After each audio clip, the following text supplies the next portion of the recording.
That's where we're going to start the show this morning, along with bringing in details on everything else that happened late yesterday, because there is an awful lot and there is more coming in this morning. Yes. Man United's concrete interest in Summerville and the fact that we could advance on this deal, it remains to be seen what's going to happen with Marcus Rashford, but I've got an opinion on that as well that I want to bring into the show. Is it worth selling Marcus Rashford if it's going to be Summerville being his replacement, or would you rather keep Marcus Rashford? I want to touch on that towards the end. Also, that Scott McTominay potentially going to Real Madrid. I mean, it's loose sources, but how could that affect the Tchouaméni deal? And I want to have my say on Tchouaméni as well. The thought of Manchester United Football Club saying to Aurélien Tchouaméni that you've got to take a pay cut to join Manchester United when his wage fits well within the structure that we should be paying. Bear in mind, Sandro Tonali with bonuses is going to be touching 275 grand a week at Spurs if they get into the Champions League, right? That will happen. Elliot Anderson is on 300 plus grand a week. To say to Tchouaméni, who is on 211 grand a week in pounds, to take a pay cut is crazy to me. And for me, it literally is Tchouaméni or bust at this point. I really like Alex Scott. I think he's a progressive footballer. I think he's great on the ball. I think he's got a super high ceiling. However, do I see a midfield of Mainu and Scott being strong enough defensively? I don't think so. We need a number 6. And the only out-and-out number 6 that we've been linked to that I think is good enough defensively to hold down Manchester United's midfield with Mainu and Bruno and allowing to get the best out of them two players currently is Tchouaméni.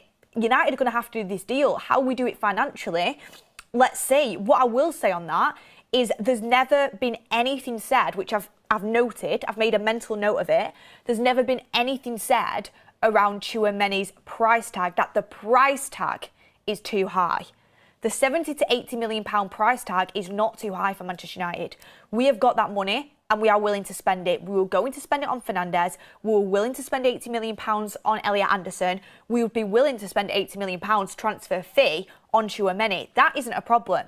It's this wage structure thing that I'm finding really, really intriguing. 211 grand a week. And we're asking Tchouaméni to take a pay cut. You are not going to be able to attract footballers at the top of their game if you're not willing to give them that. Champions League winner, French international starter, who could be winning the World Cup, and is phenomenal, I think. And I also think if we wait to a point where Jose Mourinho spends a lot of time with him in the pre-season training camp for Real Madrid, granted, if he goes all the way with France in the World Cup, which I think there's a high likelihood he could, I mean, he will be returning back to pre-season later. But if we let Jose Mourinho see this player for a few weeks, I think Mourinho will be very reluctant to let him go. I don't know how much say Mourinho will have, but it seems like he does have a fair say. So let's see. But anyway, I want to start off. Thank you everyone for getting your comments in already. Smash a like in the video, smash a like on the video, in the video, whichever way you want to call it. On the video would probably be better.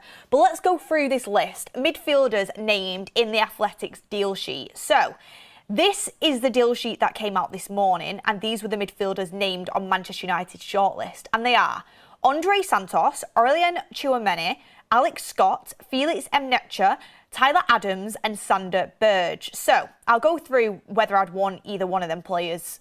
I mean, any of them players. There's a few on there that I would want, but we'll go through the list. But this is the shortlist from 3 months ago that The Athletic published in terms of Manchester United's midfield shortlist 3 months ago compared to the one this morning. And it was Elliot Anderson, Sandro Tonali, Matheus Fernandes, Carlos Baleba, Adam Wharton and João Gomez. So currently we're at Andre Santos, Tchouaméni, Alex Scott, Mnecha, Adams and Berge. When we were at Elliot Anderson, Sandro Tonali, Matheus Fernandes, Carlos Baleba, Adam Wharton and João Gomez. So there is a little bit of a drop off there. And on Snipe saying Beth, it's Mnecha. I know Mark says Mnecha. I've heard it said both ways. So look, we'll try and get his name correct. Of course we will. Of course we will do that. But I've heard it said both ways. You know who I'm talking about. I'm sorry if you don't completely love the way I say it. Sometimes the Manc accent can get in the way. But there we are in terms of our shortlist and the differences. So in terms of the shortlist that we did have, Elliot Anderson has gone to Manchester City, who finished higher than Manchester United in the Premier League. Sandro Tonali has gone to Spurs. I'm not that fussed about Tonali, I'm going to be completely honest. I mean, he might surprise me when he's at Spurs. I think he's a good Premier League proven midfielder that I would have taken. I don't know if he's going to blow everyone's socks off. I do like him, but he has gone to Spurs, who are chasing us and have thrown a lot of money at this transfer window. Mateus Fernandes has gone to Spurs. Carlos Baleba isn't really wanted by any clubs right now, and Brighton don't seem super happy to sell him.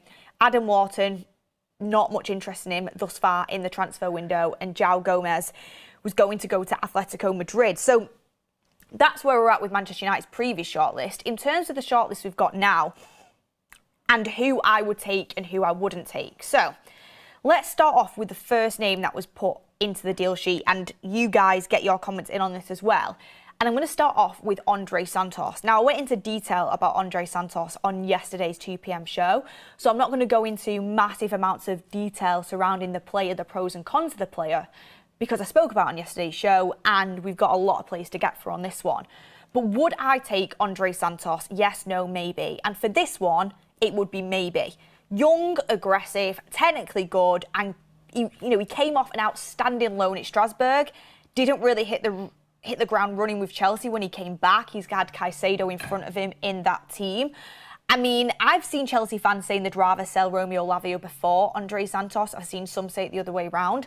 I think at 22 years of age, and, the fact he was captain for the Brazil under-20s, the fact he's so well thought of in terms of the scouting around Andre Santos, I think there is a player somewhere deep inside there, and I think there definitely is an interesting talent to be looked at. But would I bring him in as one of the two main midfielders? No. I would only say yes to Andre Santos if I knew Tchouaméni was coming through the door.